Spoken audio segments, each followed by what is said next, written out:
Saludos, bienvenido al episodio 16 del podcast de lo micro a lo macro. Franklin Vázquez, como siempre, les dará compañía durante todo el camino. Les recuerdo, como siempre, que este podcast sale gracias al apoyo del Grupo Cometa y también al apoyo del Consejo Nacional de Promoción y Apoyo a la Micro, Pequeña y Mediana Empresa. Recuerde que este podcast sale en YouTube, en Instagram nos puede seguir, en Spotify y también en TikTok. Y también les recuerdo que este podcast es una iniciativa del grupo Cifras Consultores. Así que no nos dejen de seguir, no nos dejen de ver y no nos dejen también de mandarnos sus mensajes, ya sea por el DM de Instagram, ya sea a través de YouTube. Y estamos prestos siempre para responder cada una de las preguntas que nos puedan hacer con relación a las cosas que hacemos. Porque este podcast es para ayudar a hacer negocio y para conocer historias de negocios exitosos, pero también conocer a gente de éxito, gente importante, gente que contribuye al desarrollo del país, gente que contribuye al desarrollo de zonas específicas, en áreas específicas, y también este podcast apoya a la micro, pequeña y mediana empresa, porque creemos mucho en la contribución que hace ese sector a la economía y a la sociedad en su conjunto. A mí me da mucho placer en el día de hoy y en este episodio 16, tener con nosotros a una figura nacional. Y cuando hablo de una figura nacional, es una persona que yo le tengo mucho respeto y es un honor tenerlo con nosotros, porque lo van a disfrutar. Y ustedes verán, se trata del ingeniero geólogo Osiris de León. Y como yo siempre hago mi tarea para estos episodios, Osiris de León es ingeniero geólogo dominicano, ampliamente reconocido por su destacada trayectoria profesional y su aporte al conocimiento y a la gestión de riesgos naturales en la República Dominicana. Egresado de la UAS, cuenta con especialidad en geología, geotecnia y evaluación de amenazas naturales. Ha sido funcionario del sector público y también ha trabajado altamente en el sector privado. Divulgador científico y también comprometido con la seguridad, la sostenibilidad y el desarrollo del país. Bienvenido, Osiris de León. Saludos, amigo y hermano Franklin Vázquez. Gracias inmensa por esa cortesía, esa amabilidad y esa distinción de esa hermosa presentación. Te lo agradezco inmensamente. Pero sobre todo, Franklin, te agradezco que me invites a este podcast para hablar de lo micro a lo macro. En un país donde cada día vamos transitando de lo micro a lo macro y de lo macro a lo micro, que es lo que ha permitido construir una economía robusta que está dentro de las primeras de Latinoamérica y que atrae mucha inversión extranjera, atrae mucha mano de obra, atrae inversión en sectores importantes como turismo, como minería, como construcción, como agroindustria. Y creo que son muchos los temas que tú como economista puedes abordar en este tipo de formato y que el país necesita. Que permanentemente tú estés abordando esos temas de interés, porque eso es lo que ayuda a construir la autopista del desarrollo del país. No, y es importante eso que dice, porque yo creo que cada uno de nosotros, de los que componemos este país, de los que vivimos aquí, debe contribuir en algo para que este país siga navegando la ruta de la estabilidad y la ruta del crecimiento. Cada uno en su área de expertise o en su área de trabajo o donde quiera. Puede y debe contribuir a que este país siga adelante. Osiris, la primera pregunta. En términos profesionales, en términos personales, ¿tú entiendes que ha pasado de lo micro a lo macro? Creo que sí. Mira, nosotros teníamos una economía micro. A principios y a mediados del pasado siglo, éramos casi una aldea. Dependíamos de 4 productos fundamentales que eran azúcar, café, cacao y tabaco. Nuestra economía ha ido a lo macro. Sí, pero yo quiero, y discúlpame que te interrumpa en este momento. Yo estoy hablando de Osiris de León. Osiris de León en términos profesionales. Por ejemplo, ¿de dónde viene Osiris de León? Mira, yo vengo de Navarrete. Navarrete es el principal municipio de Santiago. Queda justo del lado occidental de Santiago. Es el municipio donde nació Joaquín Balaguer, que fue presidente de la República por 22 años, del 66 al 78 y del 86 al 96. Navarrete ha sido una comunidad próspera que se ha caracterizado por mucho tiempo por tener una agroindustria sólida. Industrias lindas, arroz bisonó, marcas reconocidas en República Dominicana y en todo el Caribe. O sea, líderes en esa área. Y eso hace que el navarretense trate de colocarse a la altura de la imagen de su comunidad, de ser proporcional al crédito público que tiene su comunidad. Entonces eso me llevó a estudiar a la universidad. Estudié ingeniería en geología y minas, me gradué, fui del primer grupo, salí inmediatamente a trabajar. ¿En qué año te graduaste? En 1979. Desde entonces no he parado de trabajar. Y mientras Dios me permita estar en este planeta Tierra, pues seguiré aportando lo poco que puedo aportar en función del conocimiento geocientífico en materia de geología, minería, hidrogeología, geotecnia, medio ambiente, infraestructura y todos esos temas que tienen que ver de manera transversal con el desarrollo nacional. ¿Vienes de una familia pobre o una familia de clase media? Una familia de clase media, eso evidentemente me ayudó a tener puertas abiertas para ir a la universidad y me permitió también, tan pronto llegué a Santo Domingo, insertarme en la sociedad sin tener que sufrir una transformación, sino que me adapté fácilmente.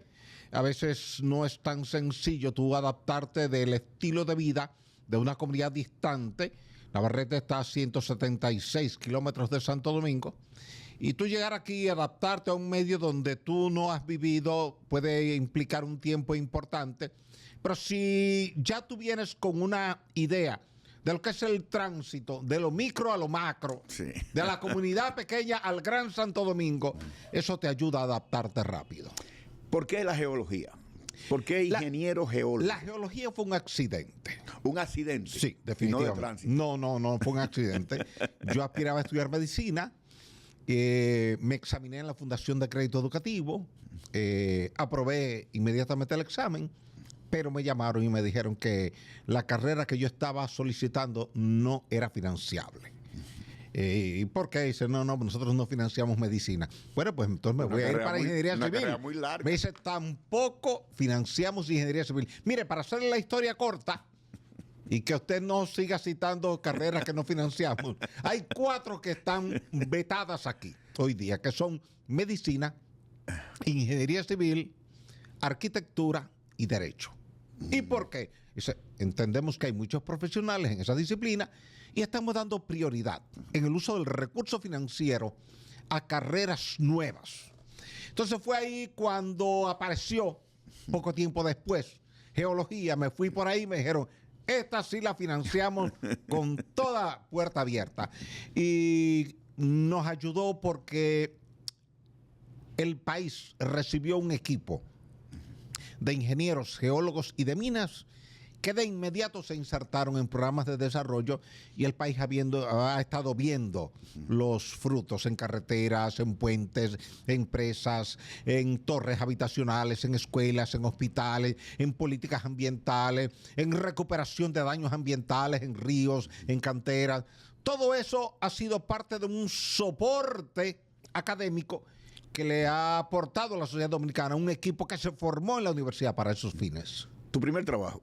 La Dirección General de Minería me contrataron inmediatamente como ingeniero geólogo de exploración minera en la cordillera septentrional. Era un programa de exploración dominico-alemán donde el gobierno alemán aportaba recursos, aportaba tecnología y aportaba también recursos humanos y el gobierno dominicano aportaba una contrapartida de recursos humanos cualificados. Entonces yo fui uno de los seleccionados para ese programa y estábamos explorando la cordillera septentrional desde Montecristi hasta Nagua y desde Valle del Cibao hasta la costa atlántica, 4.500 kilómetros cuadrados. ¿Y qué hiciste ahí? Explorar oro, plata, cobre, zinc, níquel, todo lo que pudiera aparecer en los ríos, porque tú sales a explorar a ojo cerrado. O sea, tú sales por todos los ríos, todos los arroyos, todos los caminos, a muestrear los sedimentos, la arena que transporta el río, el suelo que está en el camino, todas esas muestras, las etiquetas, le pones unas coordenadas de georreferenciación, las envías al laboratorio, el laboratorio hace una corrida analítica completa, y con esa corrida analítica completa ahora tú comienzas a poner los valores anómalos, aquellos que están por encima de la media en una distribución de Gauss. Entonces todo eso queda citado como anomalía y ahora es el objetivo para la segunda etapa de la exploración. Pero Osiris, en los tiempos en que tú estudiaste, en los tiempos que tú te graduaste, la ciencia como tal no era una cosa importante en el país. Y cuando digo importante, no era masiva y no había una generación de conocimiento y una distribución de conocimiento, una transferencia de conocimiento, porque era un país relativamente pobre, un país que no tenía inversión en investigación. ¿De acuerdo? Sí. Vamos a decir, estábamos en lo micro, Sí. a ese nivel. ¿Hemos avanzado? Pero hemos avanzado bastante porque en la formación académica nuestra, la mitad de los docentes eran internacionales que venían de las mejores universidades del mundo, contratados exclusivamente para esos fines. Ya ahí tú estabas recibiendo una transferencia de conocimiento de países desarrollados hacia un país subdesarrollado, y tú comenzabas a ver cuáles eran los pasos que había que dar para ayudar a colocar al país en el sendero del desarrollo. A nivel de políticas públicas, incidir directamente con los gobiernos. Yo te puedo decir un caso. Las primeras plantas a carbón que se instalaron en República Dominicana, que fueron Itabo 1 e Itabo 2, fueron derivadas de un estudio que hicimos nosotros en la universidad por una solicitud que le hizo el presidente de la República a la universidad.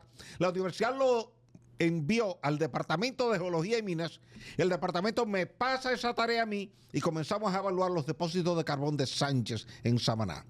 Llegamos a la conclusión de que no había suficientes reservas para sustentar un proyecto, pero que los precios internacionales del carbón en el corto, mediano y en el largo plazo eran competitivos ventajosamente con los precios del petróleo.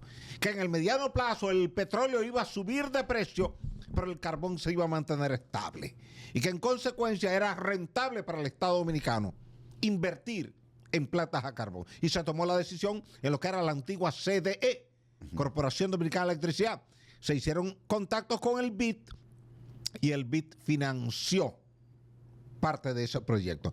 Por tanto, desde el aula ya se estaba ayudando al país con políticas públicas que tú la viste después robustecida con Punta Catalina. Punta Catalina es el modelo Itabo 1 e Itabo 2, pero multiplicado.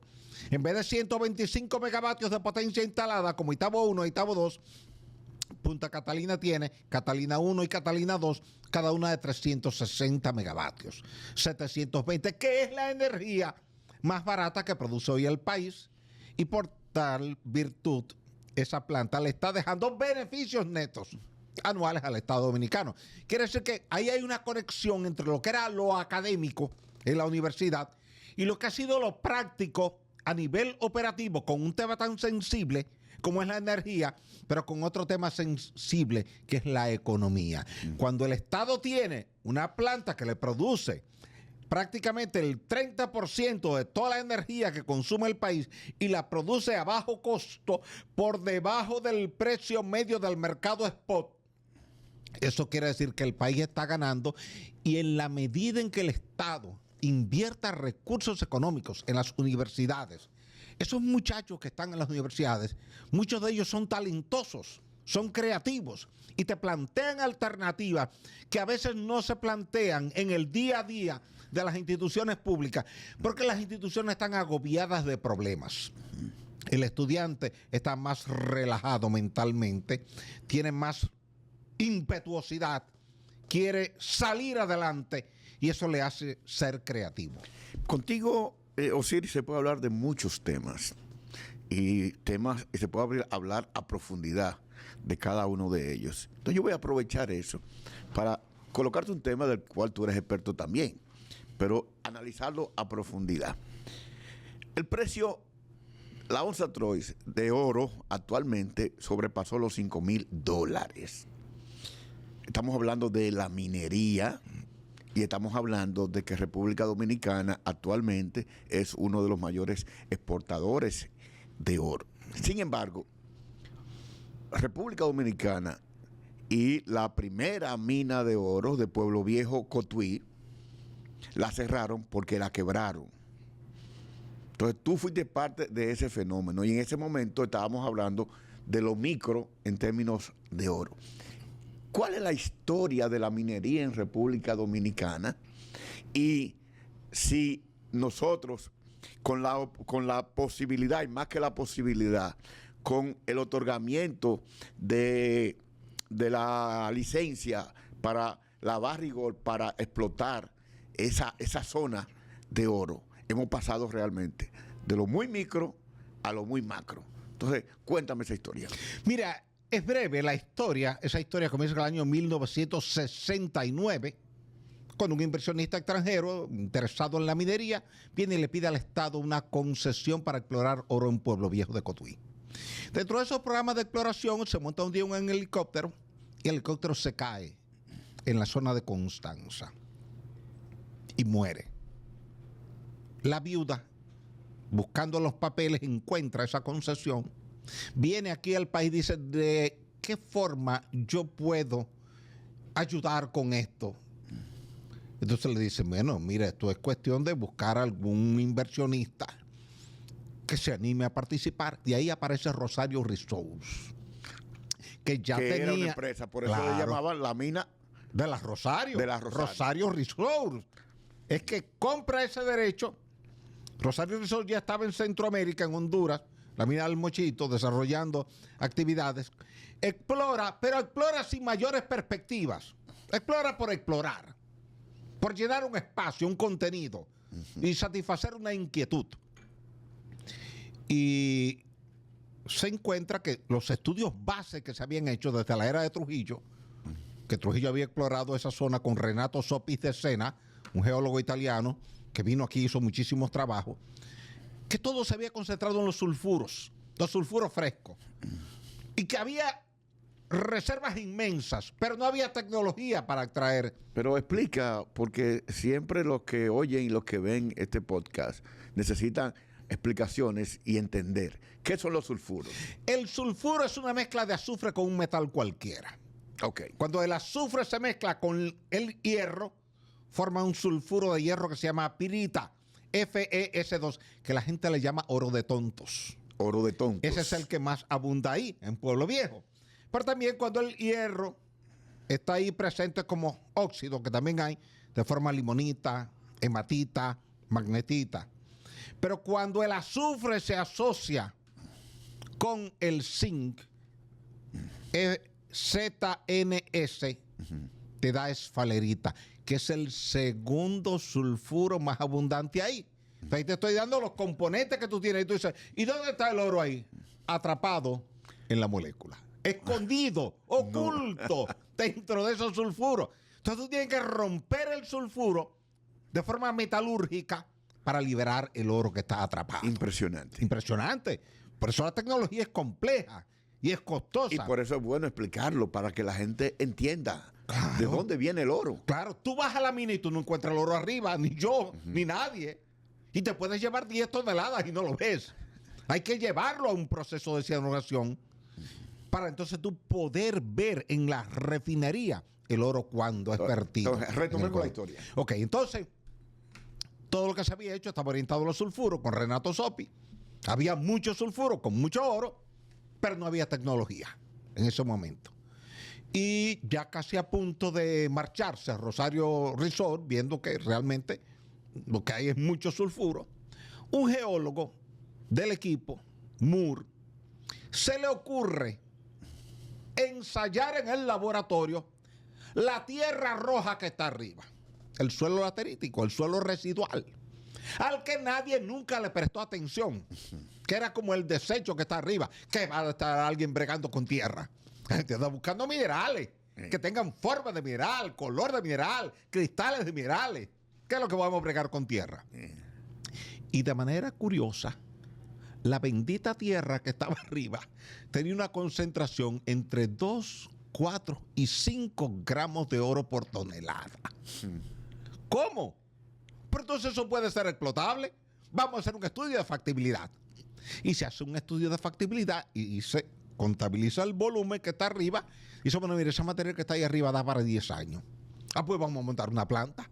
Y se monta la planta de cianuración de Rosario Resort, que empieza en abril de 1975.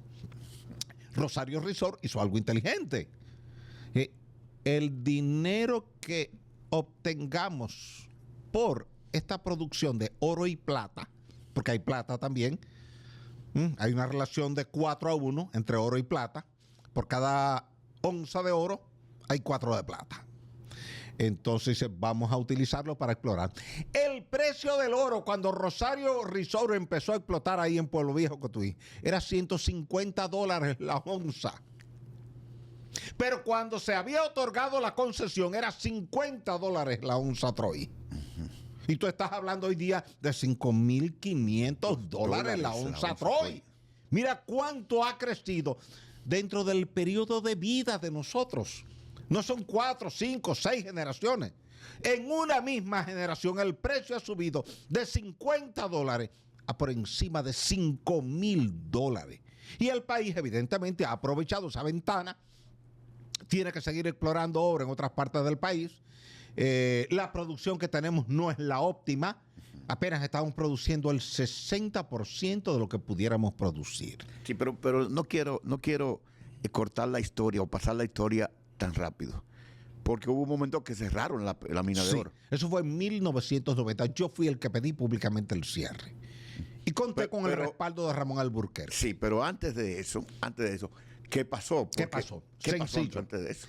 Te hablé de los sulfuros y te hablé de los óxidos. Sí. Y te hablé cómo Rosario se concentra en los óxidos. Pero se había calculado para 10 años.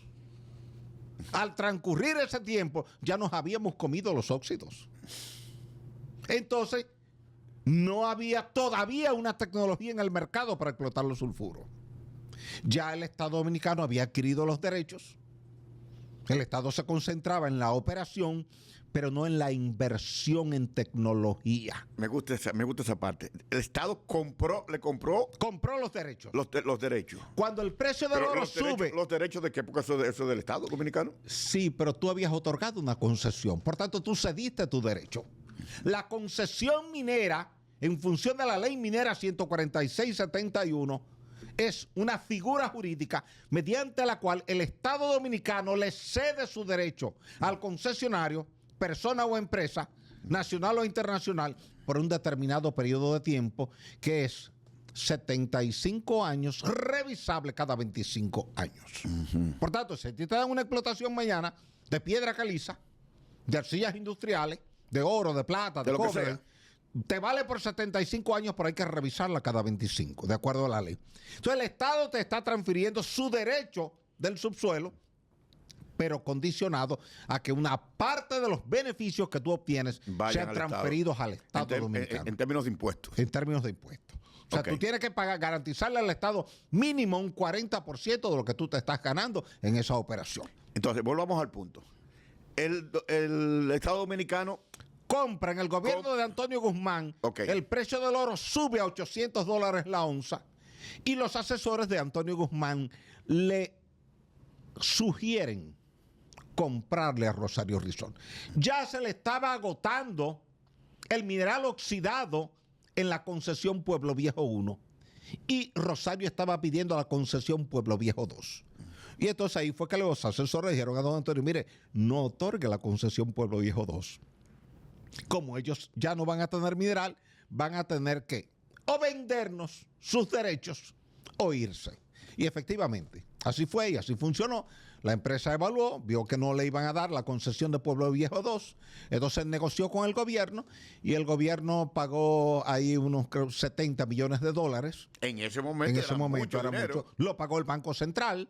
A partir de ese momento el Banco Central pasó a ser el propietario accionario del 98% de las acciones de la mina y el otro 2% lo adquirió la Corporación Dominicana de Electricidad. Por eso, cuando Hipólito Mejía decide reabrir con una licitación, esto en el año 2001, 2002, el Banco Central renuncia a sus derechos para que el Estado pudiera tener la libertad y la apertura de organizar una licitación, porque de lo contrario le correspondía al Banco Central. De hecho, cuando yo fui subgerente del Banco Central de República Dominicana en los años 93 y 94, yo era como subgerente el representante del Banco Central ante la Rosario y el encargado de dirigir y autorizar las operaciones de la Rosario. Y me tocó hacer todo el trabajo desde octubre del 93 hasta mayo del 94 para reabrir las operaciones en un acuerdo con Stone & Webster de Denver, Colorado. Mira, esta conversación es histórica, ¿ok? Es Sí. histórica, porque yo creo que la mayoría de la gente no sabe nada. No conoce eso. No conoce absolutamente eso, pero hay una brecha. Cuando tú me dices, bueno, se adquirieron los derechos Sí. nuevamente, pero tú me dices, las mandan a cerrar en el 90. En ese Se tránsito, cierra en el 90 pasó? porque se había agotado los óxidos. La empresa arma un proyecto que se llama transición de óxidos a sulfuro. Es un material intermedio. Es como un plátano medio crudo, medio hervido. Se quedó a mitad de camino. No está completo. Entonces estaba tomando un mineral que estaba parcialmente oxidado y parcialmente fresco a nivel sulfuroso. En tal virtud, cuando tú lo mandabas al proceso metalúrgico de cianuración, que estaba diseñado puramente para óxido, no respondía bien y la producción se había caído en un 75%. Es decir, la mina apenas estaba recuperando el 25% del oro contenido y todo el resto se estaba yendo a la presa de Colas de las Lagunas. Entonces entendimos que no estaba dejando beneficios, el Banco Central estaba subsidiando permanentemente a los costos operacionales, la nómina, los insumos, todo, y que encima de eso había una contaminación. La empleomanía se había cuadruplicado porque la empleomanía de Rosario Resort era de 400 especialistas. Yo fui uno de ellos que trabajé para Rosario Resort 10 años con la mina. ¿Y después hasta cuánto lo llevaron? A 1.700. ¿El clientelismo? Clientelismo. Ciertamente fue clientelismo, no fue otra cosa. Sí. Y la gente de Cotuí lo sabe, porque entonces el alcalde mandaba a su gente, el diputado mandaba a su gente, el senador mandaba a su gente, y donde tú necesitabas un chofer tenías 5. Y donde necesitabas un vigilante tenías 10. Entonces, porque todo el mundo decía, Franklin, ábremele un espacio ahí a fulano. Eso no se podía hacer con Rosario Resort, pero sí con el Estado Dominicano cuando era el dueño. Así que quebramos la mina de oro. Sí, definitivamente. O sea, fue una Entonces responsabilidad. no fue negocio comprar los derechos. Sí, si hubiéramos mantenido el criterio. Fíjate una cosa, cuando el Estado compra los derechos, hace un contrato con Amax, que era la matriz de Rosario Resort, para que se mantuviera dirigiendo la operación. Pero la operación, es decir, tú eres el gerente general, pero yo soy el presidente de la mina. ¿Qué implicaba eso? Que ahora tú podías darle órdenes en términos de empleomanía y de operación a Amax y a Rosario Resort. Y ahora tú podías decir, nómbrame ahí a Franklin como superintendente. Cancélame a Osiris ahí.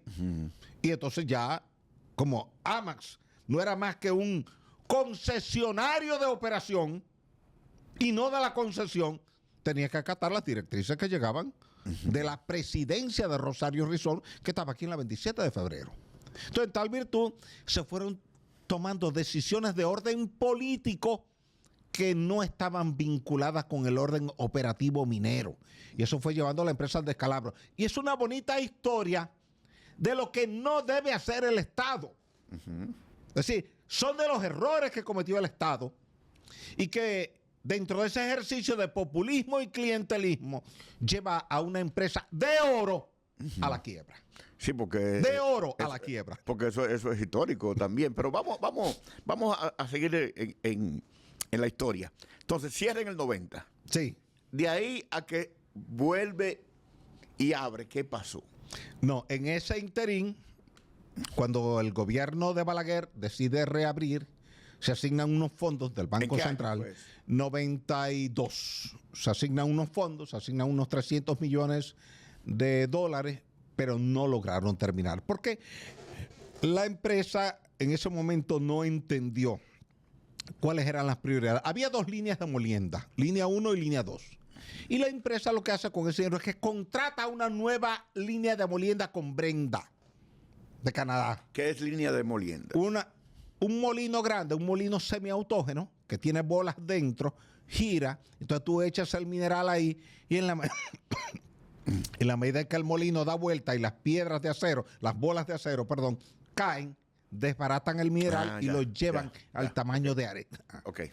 Para que el cianuro pueda actuar y disolver el oro. Entonces, y ahora tú lo llevas a filtración, a decantación en contracorriente y se te va el sólido estéril por allá y te queda un líquido aquí que está enriquecido con oro, que tú lo llevas a una nueva filtración y de ahí lo llevas a fundición y tienes el lingote de doré, de oro y plata. Una tecnología bellísima. Excelente. Compleja pero bellísima.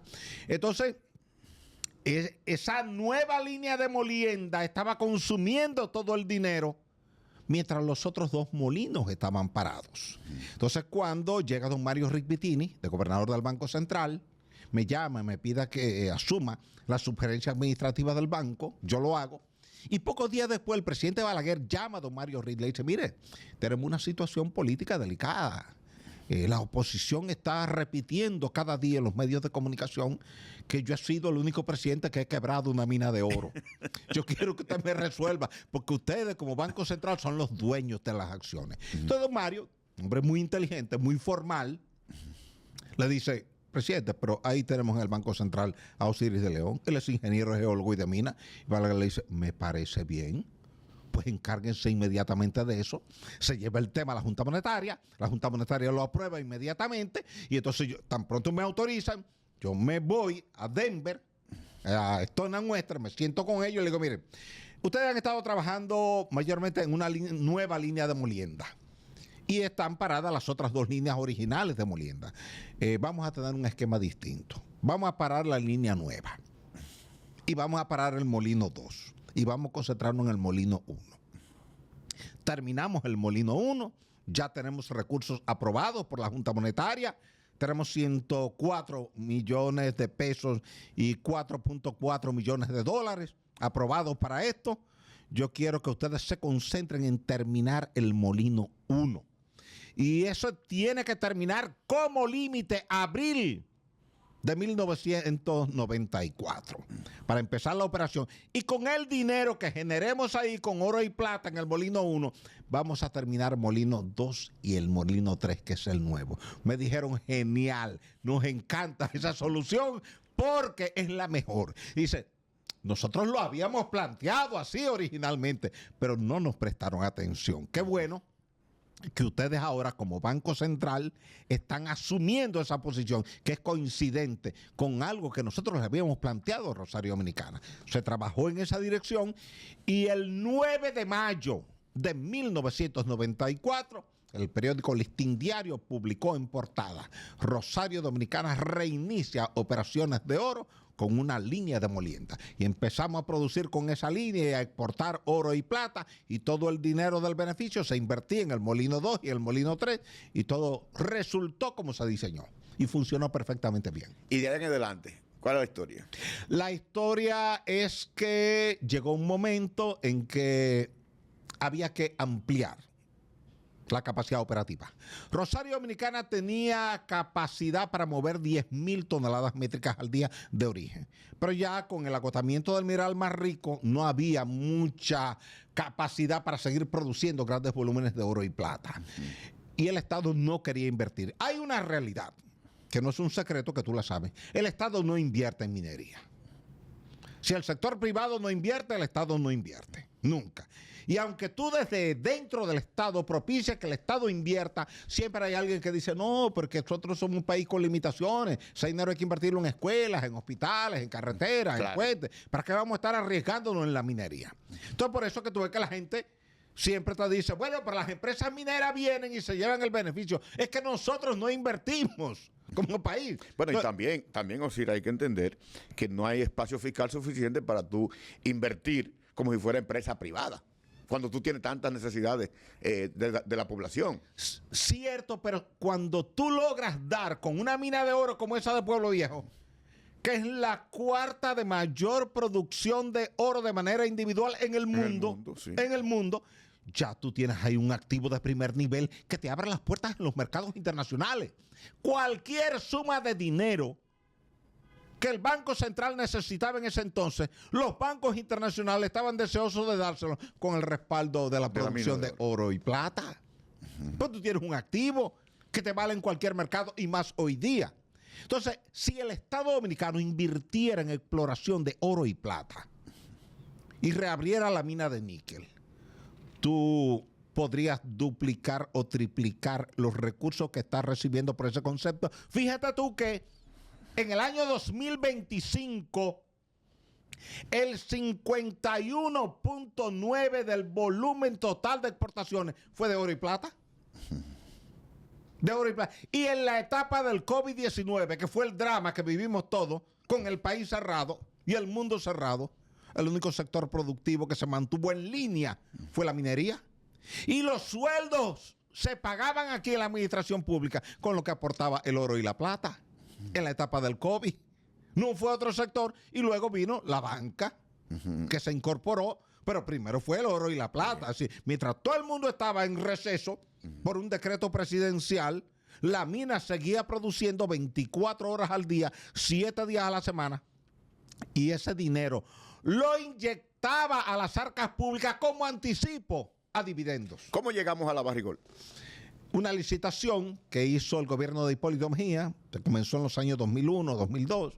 Vinieron 3 empresas internacionales, vino Plasardón, vino Newmont, ganó finalmente Plasardón, adquiere los derechos, trabajó con las reservas que el Estado Dominicano había presentado de manera documental, pero al ganar hicieron sus propios estudios para validar. Y los estudios demostraron que la cantidad de oro que había en el subsuelo, Frank, era mayor que lo que el Estado le había dicho. Porque el estudio del Estado estaba limitado por limitaciones económicas. Okay. Ellos hicieron un estudio más amplio, hicieron cientos y cientos de perforaciones, miles y miles de análisis químico cuantitativo, se gastaron una fortuna en eso y encontraron que las reservas ahí eran muy superiores y por tanto aquello abrió el apetito del mercado internacional. Porque ellos pusieron eso en su página y como ellos cotizaban en bolsa, su cotización se disparó. Y ahí viene Barrick y Barrick le dice a Plasardón, te compro. Y Plasardón dice, yo no estoy en venta. Barrick comienza... Plasardón también es americana. Sí, pero con muchas operaciones en Chile. Tenía sus operaciones básicas, estaban en Latinoamérica, mayormente en Chile, en el desierto de Atacama. Yo visité operaciones de ellos allá. El asunto es que Plasardón, que también venía de Canadá, cuando publica sus reservas, su cotización se eleva, y esa primera oferta que Barrick le hace por $9.500 millones, que ellos la rechazaron de inmediato, no. Nosotros no estamos... 9.500 millones. Millones de dólares. Entonces, Barrick, al ver que Plasardón rechaza la oferta, le sube la oferta. Es una intención clara de que yo quiero comprar tus activos, pero el interés primario de Barrick era la mina de Pueblo Viejo. No era tanto las minas de el desierto de Atacama, en Chile. Era la mina de Pueblo Viejo. Entonces Barrick fue subiendo su oferta hasta que llegó a una oferta irresistible de unos 12.500 millones de dólares, si mal no recuerdo, y ya entonces ahí Plasardón vendió sus derechos. Barrick vino, ya no tenía que validar nada porque le merecía confianza lo que había evaluado Plasardón.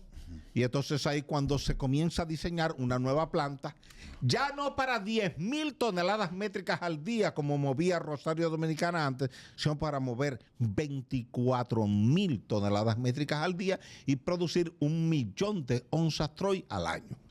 ¿Le ha convenido al Estado Dominicano la negociación con Barrigold? Sí, le ha convenido. ¿Le ha convenido? Hay 3 contratos distintos, el primero de Hipólito, que era bueno, el segundo de Leonel Fernández, que era malo, y el tercero de Danilo Medina, que era bueno.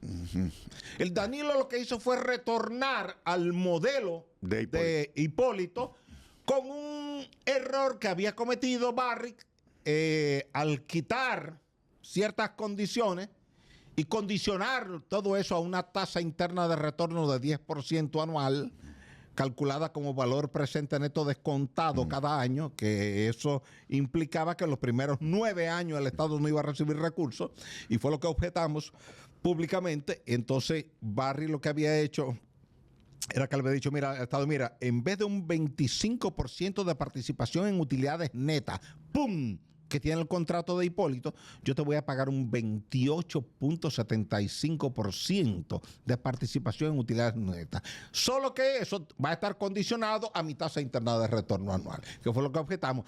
Al anular esa ventanilla, ese pestillo de la tasa interna de retorno como condicionamiento, se queda el PUM en 28.75. Por tanto, el contrato de Danilo, en lugar de un 25% de participación en utilidades netas, tiene un 28.75. Pero eso era lo que había planteado Barry, buscando que le quitaran, ¿tú entiendes? Le liberaran del pago en los primeros 9 años, buscando equilibrar con su tasa interna de retorno. Hoy día el Estado recibe en promedio cerca de un 51% de los beneficios netos. Es un buen contrato. Hay gente que te dice que el contrato tiene un tope en participación del Estado. Realmente no, porque lo que hace la Dirección General de Impuestos Internos y el Ministerio de Hacienda es ver el precio del mercado, los costos operacionales, y entonces de ahí es que se calcula, por ejemplo, de la venta bruta sale un 3.75%, que es el retorno neto de fundición. Eso es del precio bruto al que tú colocaste el metal en el mercado. Y después ya el PUM y el impuesto sobre la renta ya vienen de las utilidades. Osiris, lamentablemente el tiempo se nos está agotando. Yo te voy a comprometer a que hagamos otro episodio contigo, porque hay demasiadas cosas que discutir. Y este episodio es histórico, como te dije hace un rato, por todo lo que tú has contado, que yo creo que la mayoría de la población y a nivel internacional tampoco lo saben. Pero hay dos preguntas últimas que te voy a hacer. Hay un tema entre los beneficios de la minería y los prejuicios de la población, sí, donde se explota. ¿Qué tanto, podríamos decir, qué tanto tú tienes que sacrificar a una población en beneficio de los ingresos que te pueda dar la minería? Ahí tú caes de lo micro a lo macro. De lo micro comunitario a lo macro nacional. Porque una comunidad cualquiera, en cualquier punto cardinal del país, que tiene una operación minera como esa y aporta recursos, los recursos vienen directos al Fondo General de la Nación. Sí, pero espérate, Osiris, pero tú tienes también una población que tiene efectos negativos en términos de la salud. Yo no te estoy diciendo que no. Yo te estoy diciendo cómo es el mecanismo. Ahora, ¿que hay que modificar el mecanismo? Yo lo he predicado 500 veces y se lo he dicho a todos los ministros. Pero las empresas que explotan minas tienen la capacidad, y más que la capacidad, hay formas, mecanismos de cómo, de alguna manera, no solamente proteger a esas poblaciones, sino también mejorar su calidad de vida o evitar daños mayores. Sí, lo que ocurre es que en los procesos de negociación, cuando tú como Estado defines un patrón determinado y la empresa se ve encasillada en ese patrón determinado, la empresa lo que hace es que cumple con el Estado y le entrega. Y el Estado, que debe aportar un 2.5% de esos beneficios para cumplir con el artículo 117 de la Ley Ambiental 6400, que manda a que en las comunidades donde se remueve la corteza terrestre para actividades mineras se le deje el 5% de los beneficios. Entonces la empresa debe dar el 2.5% y el Estado el otro 2.5% porque son socios. Ocurre que como el Estado no lo da, la empresa no lo da. ¿Qué es lo que ocurre? Bueno, lo que tiene que hacerse en la revisión contractual es que se establezca que el 5% se deduce antes de que la empresa le aporte sus dividendos al Estado. Y ya se quedan en la comunidad. Si tú le dieras a Cotuí el 5% como manda el artículo 117, Cotuí tuviese mucho dinero. Lo que ocurre es que el Estado tiene muchas necesidades en Jimaní, en Pedernales, en Duvergé, en Monte Plata, en Sabana Grande de Boyá, y cuando le llega el dinero ya lo tiene comprometido con puentes, con carreteras, con escuelas, con hospitales. Eso ha sido histórico y va a seguir siendo así. Finalmente, Osiris, ¿tú crees que para jóvenes que quieran estudiar ingeniería, hacerse geólogo Y estudiar mina es un negocio actualmente. Definitivamente, mira mi ejemplo, yo estoy aquí contigo, invitado por Sí, ti, pero no hay muchos Osiris de León. pero se pueden formar Pero se pueden construir. muchos otros Osiris de León. Es cuestión de tener voluntad. ¿Qué mensaje tú le darías? Mira, el mensaje es que, primero, no estudies para pasar, sino para aprender. Segundo, el día que te gradúes, no pienses que ya tú no tienes que tocar jamás un libro. El día que tú te gradúas es cuando tú vas a empezar a aprender de verdad. Y todo el resto de tu vida tienes que invertirlo aprendiendo. Y eso te obliga a dos cosas. Estar todos los días tocando los libros, sobre todo los actualizados. Y segundo, ejerciendo, poniendo en práctica lo que tú estudiaste y aprendiste. Una de las cosas que hemos creído siempre como país, como sociedad, es que el día que nos graduamos ya no tenemos que tocar más libros, ya no tenemos que actualizarnos. Entonces nos vamos quedando atrás en el tiempo y con metodologías modernas, criterios modernos, nos vamos quedando atrás, nos vamos envejeciendo en materia de conocimiento y de repente no somos tan útiles para la sociedad. Sin embargo, el profesional que se mantiene actualizado y que se va a cubrir las disciplinas periféricas a su eje central, ese siempre va a tener un espacio en la sociedad. El hecho de que usted sea ingeniero, geólogo y de minas no le impide a usted aprender de meteorología, de hidrogeología, de geotecnia, de geofísica, de puentes, de carreteras, de edificios, de hoteles, de medio ambiente, de taludes, que a usted le llamen todólogo porque usted puede tocar con propiedad y con claridad muchos temas. No se preocupe por eso, porque al final del día lo que importa es si lo que usted planteó es válido o no. Y si lo que usted planteó es válido, en el orden económico, aunque usted no sea economista, los economistas no le pueden decir a usted, eso no es verdad. Cuando usted dice la economía creció 2.3%, y ese es el dato que dio el BID, que dio el Banco Mundial, que dio la CEPAL, que dio el Fondo Monetario Internacional, ninguna persona puede decirle, usted no puede dar ese dato porque usted no es economista. No, pero ese es el dato real. Igual que cuando usted hace un pronóstico meteorológico con una tormenta, con un huracán, usted dice, va a impactar tal sitio. A usted no le puede decir, usted no está graduado de meteorólogo, usted no puede decir eso, pero es por ahí que va o no el fenómeno. Entonces, eso es lo que necesita la sociedad. Gracias. Terminamos. Gracias a ti, Franklin. Te agradecemos inmensamente la cortesía de haber estado con nosotros hoy día aquí. Te comprometo a otro episodio. ¿De acuerdo? Gracias a ustedes. Gracias por haber estado en el episodio 16 de Los Micro a los Macro podcast. Recuérdense que seguirnos en YouTube, en Instagram, en TikTok y en Spotify. Franklin Vázquez les hizo compañía como cada episodio y nos vemos en una próxima entrega.